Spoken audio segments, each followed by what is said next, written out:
কি ব্যাপার উকিল সাহেব, কোনো কিছুই তো বুঝতে পারতেছি না। আর কতক্ষণ? যে কোনো মূল্যে আজকে জামিন করাই লাগবে, ওরা কিন্তু খুব কষ্টে আছে। আরে ভাই, জজ সাহেব চলে গেছে, লাঞ্চের পর বসবি, এই জন্যই দেরি হচ্ছে। তুমি কোনো চিন্তা করো না, লথি অলরেডি উঠে গেছে। তাহলে তো আজকে গোল্লার ফটিকের জামিন হবি, মিস তো হবি না, তাই না? জামিন তো হবেই। এই নরেশ উকিল যে কথা দেয় তার কোনো বর খেলাপ হয় না। এক যুগ হলো এই পেশার সাথে জড়িত আছে, এগুলা মার্ডার কেস আমার কাছে চুনাপুটি। আপনার উপর ভরসা আছে দেখে তো এত সাহস পাই, আর সমস্যা পড়লে আপনার কাছে আসি। এই মামলাটা নিয়ে বহুত ষড়যন্ত্র হচ্ছে, আপনি তো দলের লোক, সবই তো জানেন। বগুড়া শহরে রাজনীতির টার্ম কার্ড বানাচ্ছে এই মামলা। করে লাভ নাই, যুক্তি তর্কে মামলার বাদী আর উকিল হেরা যাবে। কারণ শক্ত সামর্থ্য কোনো প্রমাণ হাজির করতে পারবি না। তোতা তো এমনি দৌড়ের উপরে আছে, ওই যে মানুষ হিসাবে কেমন সেটা বগুড়াবাসী ভালো করেই জানে। আর মিথ্যা মামলা এবার ওর পিছন দিয়ে দেবো, ওই জানে না আমি কি করতে পারি। এগুলো করতে করতেই দিনের মতো দিন চলে দিবি, তখন হাতে হারিকেন পিছনে বাস ছাড়া আমার আর কিছু থাকবি না। সামনে নির্বাচন, দলীয় নমিনেশন নেবো, এই সময় শামসু গেছে জেলে, কোন তো ভালো লাগে। ওই চেংড়ার কত সুন্দর মাঠ আছিল, গোছানে মাঠে যায় খালি হাজির হলাম নি, সব প্ল্যান কেমন খালি ভেস্তে যাচ্ছে। আরে ভাই, আপনি এত টেনশন নিচ্ছেন কৃষক, নির্বাচনের আগে শামসুক জেলের থেকে বার করমই। তে ভাই, দুপুরে কিছু খাসেন? এখনো খাইনি, একবার আপনার কাছে পাক পাড়েছি, একবার পিপির কাছে যাচ্ছি, খামু কখন? তে আমার অ্যাসিস্ট্যান্টে কিছু টাকা দেন, 2 প্লেট বিরিয়ানি আনুক, আমিও সকাল থেকে কিছু খাইনি, দুইজনে একসাথেই খাই। আচ্ছা দিচ্ছি।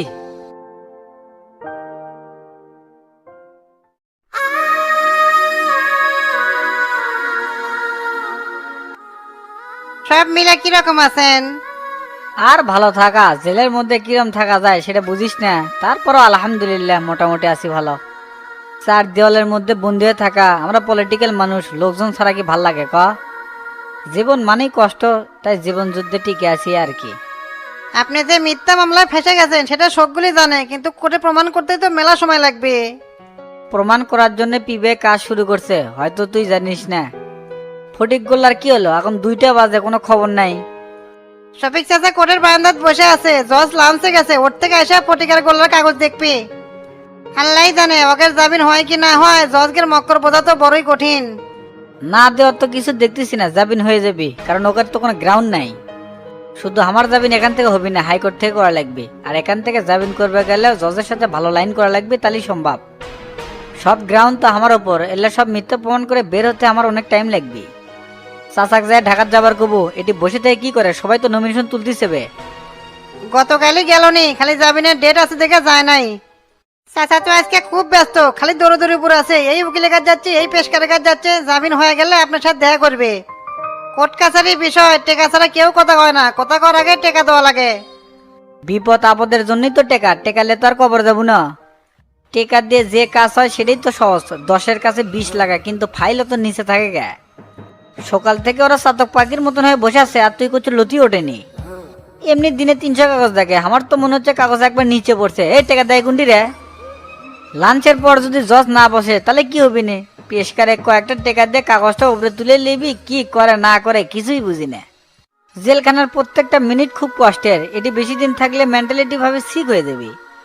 প্র্যাকটিক্যালে না দেখালে এটা তো বুঝন যাবি না যে এটা কত বড় কষ্টের জায়গা। বুঝি ভাই বুঝি, 2 দিন থানার ছেলে আছিলাম, তাই যে অবস্থা, ওটাই ছোটখাটো জেলখানা। আপনি এলে ধৈর্য ধরেন, আপনি যদি ধৈর্য হারা হন তাহলে ওগের কি হবে নি। চাচা জীবন প্রাণ ছেড়ে দিছে আপনাকে বাড়ি করার জন্য, সামনে নির্বাচন, আপনাকে তো দরকার। আল্লাহ খালি এই জায়গাতে বার করুক, সবার সাথে হিসেব নিকাশ কর্ম। আমার ফাঁসানোর পিছনে অনেকেরই হাত আছে, সবাই খালি আমার মুখে থাকে, অন্তর থেকে কেউ ভালোবাসে না। সহি সালাম মোতাবেক আগে বের হন, তারপর এলে হিসাব নিকাশ হবেই নি।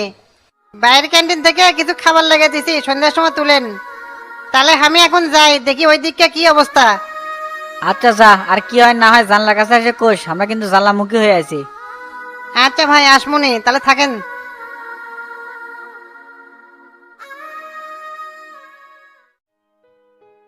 কি ব্যাপার ভাই, এখন কিংবা বসে আছেন? কোর্টবিলা যাওয়া লাগবে না? গোল্লার ফটিকে তো আজকে জামিনের ডেট। যায়া 500-1000 টাকা দিয়ে একটা উকিল তুলে দেই, বাকি জামিন পাঠাতে বাইরে হয়ে যাবে না। জামু দেখে তো রেডি হয়ে বসে আছি, আবার নমিনেশনের জন্য ঢাকাতে যাওয়া লাগবে, তুই যাবো নাকি? সেটাও পরে দেখা যাবে নি। এমকে হাবিব ভাই তো প্রচারণা চালাচ্ছে, মনে হয় এমপি নমিনেশন পেয়ে গেছে। এক সময় শামসু শফিক গোলার কাটা হয়েছিল, এখন হচ্ছে হাবিব, এই ঝামেলার থেকে উঠে পারছে না।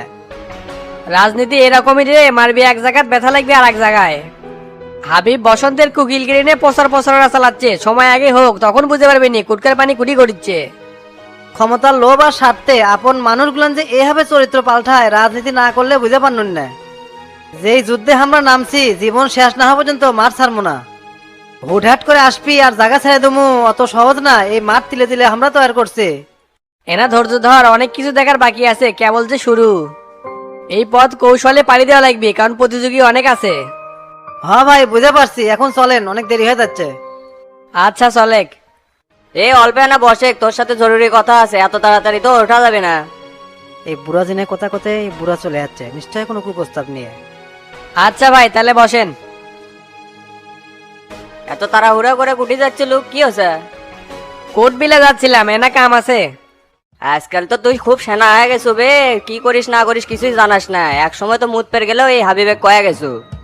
এলে বসে করে সাথে কিন্তু বেশি সেনামো করিস না, ওস্তাদের মায়ের কিন্তু শেষ রাতে। না শুনে না বুঝে হুটহাট করে রেখে যান, এটা আপনার বদ অভ্যাস। একবারও কি করছি আপনি কমো না যে কি জন্য করে যাচ্ছি, গোল্লাগেরে যাবেন ডেট আছে সেজন্যই যাচ্ছি। তা এখন কন তো কি এমন জরুরি কাজ আমার সাথে? ফোন দিলে ঠিক মতো রিসিভ করিস না, প্রোগ্রামে ডাকলেও ঠিক মতো আসিস না, তোর ব্যারাম হচ্ছে কি কত? এখন দলের দুঃসময়, ফ্যাটে মারলে হবে, এখন ঐক্যবদ্ধ হয়ে কাজ করা লাগবে। আমি অলরেডি প্রচারণা শুরু করে দিছি, তুইও আমার সাথে যোগ দে। আমি এমপি হওয়া মানেই তো তোর এমপি হওয়া। আপনি ভাত খেলে কি আমার পেট ভরবি? আমি এমপি হয়ে আপনি আমার পিছিয়ে থাকেন, তাহলে কেঙ্কা হয়? এতদিন আপনি পিছিয়ে থাকছি ঘুরছি, এখন আপনি আমার পিছিয়ে থাকেন তো তাহলে কেঙ্কা হয়? এই স্যাটের বল, তুই যে এমপির নমিনেশন নিবে চাচ্ছ, তো কি ঢাকাত কেউ চেনে? আগের বার তো আমি প্রেসিডেন্টে কয়ে তোর নমিনেশন নিয়ে দিছিলাম। এলাকার তো তোর নামে খালি দুর্নাম আর দুর্নাম, ভিলেজ পলিটিক্স করে তো মান সম্মান সব খুয়াছো, তোকে কেউ ভোট দিবি? আমাকে নিয়ে আপনারা তো চিন্তা করা লাগবে না, আপনি যখন চান না আমি এমপি হই, আমার রাস্তা আমিই দেখবো। আর আপনি কথায় কথায় কর না ঢাকার তো কেটেছে না, এবার আপনাকে দেখে দেবো যে আমার কেটেছে না। অত লাফাস না, তোর চাইতে বড় আমি, তোর চাইতে বুদ্ধিও বেশি। এতদিন আমার বুদ্ধি নিয়েই তো চলছো। কায়দা করে সামসুক জেলে বেটে দিলাম, মাঠ দেখিচ্ছ ফাঁকা, সেই জন্যই তো লোভ আর সামলাবার পারিচ্ছ না। ভুলে যাস না, এই পরিকল্পনা কিন্তু আমার মাথার থেকেই বার আছে। পরিকল্পনা আপনি করছেন, বাস্তবায়ন করছি আমি। যদি কোনো ভুল হলো নি কট কিন্তু আমি খেলামনি। জীবনে বড় বড় রিস্ক নিবো, কিন্তু তার ফল ভোগ করবি অন্যজন, তা তো হবি না। মুখ দিয়ে যখন বাই করছে নির্বাচন করবোই, যদি ভাল লাগে তাহলে থাকেন, না হলে আপনার রাস্তা আপনি দেখেন। ঠিক আছে, তাহলে তোর বাটালে যতদূর কাটে কাট, আমার বাটালে যতদূর কাটে কাটিচ্ছি। স্বার্থে আঘাত লাগছে আর উল্টে গেছু, তোর সাথে দেখা হবে রাজপথে, রেডি থাকিস। আমরা বুড়ে জিনবে, আমাগরে বাতাস যার লাগে তারা উঠতে পারে না, পঙ্গু হয়ে যায়। যুদ্ধের মাঠ থেকে পলে আসা হচ্ছে কাপুরুষের লক্ষণ। জুয়ার দান ফালাসি হয় এসপার নয় ও এসপার। থাকে, চলে গেলাম। এই কথাটা শোনার জন্যই মূলত তোর কাছে আসছিলাম।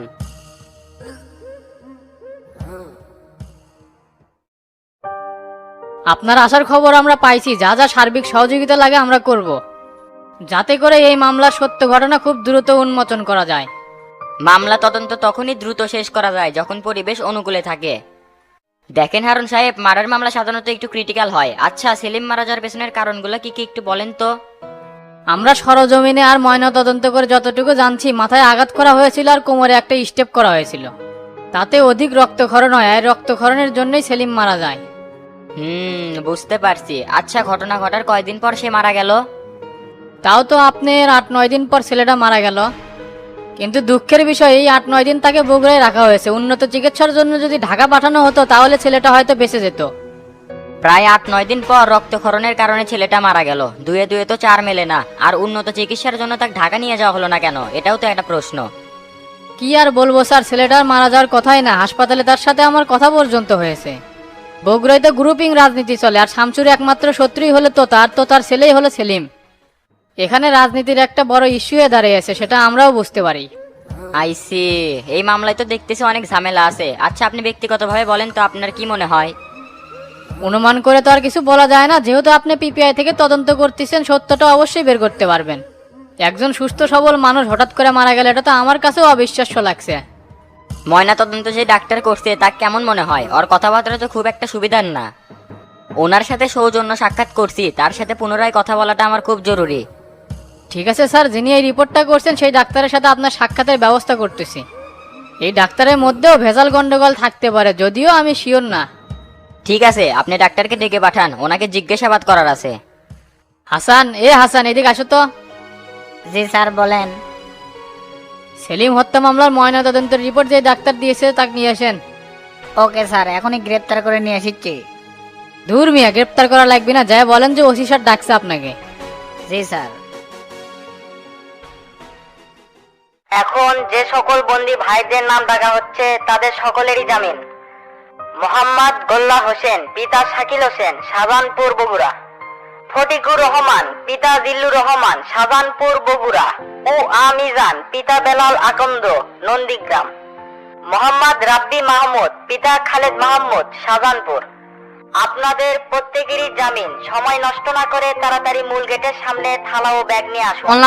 অনলামাই আমাদের জামিন ওজে তাড়াতাড়ি আলামাদন নিয়ে এনে সামনে অলেন। আমি কি ঠসা নাকি বে, সব তো শুনছি। তুই একটা কাম কর, তুই ব্যাগ ট্যাগ গোছা, আমি একটু শামসু ভাইয়ের সাথে দেখা করে আসি। আচ্ছা আমায় গোছাচ্ছি, তাড়াতাড়ি আসেন।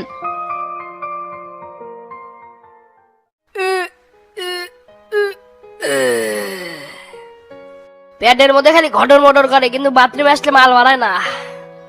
জিঙ্কা করে হোক, প্যাড আজকে খালি করাই লাগবি।